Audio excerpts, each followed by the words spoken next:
Okay, guys, 2022 is coming to an end, and looking back at the conveyancing market, the year that's been, it would be remiss not to reflect on the significant price correction and the impact that had on the market. Contracts became more intensely negotiated. The days on market pushed out. Even settlement periods pushed out from an average of around about 45 days pre the correction to closer to 70 days, as buyers needed more time to arrange their finances, perhaps to sell their existing property, or to even just save an extra amount for their deposit. Another really interesting thing happened this year: developers rescinded en masse. What do I mean by that? Well, buyers who had entered into off-the-plan contracts with commercial developers, all of a sudden they were receiving letters from the developers' solicitors saying, hey, it's no longer commercially viable for us to build this project. Raw materials have gone up too much in price. Can we give you your money back and can we just call it quits?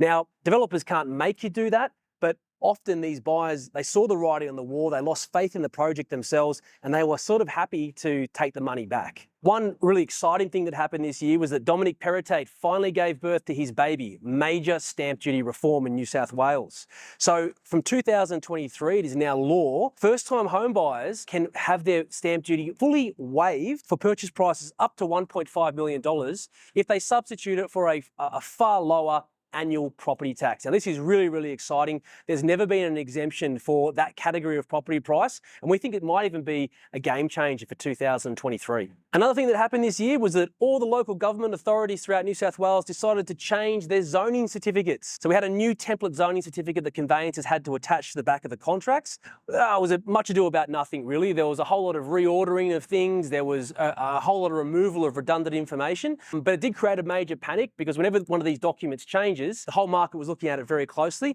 and a lot of people had to refresh their contracts. And the final thing to reflect on in 2022 is we got a brand new standard contract for sale in New South Wales. So there are a number of changes in it, but they were mostly technical in nature. They mostly reflected the electronic settlements environment that 99.9% of transactions are now in.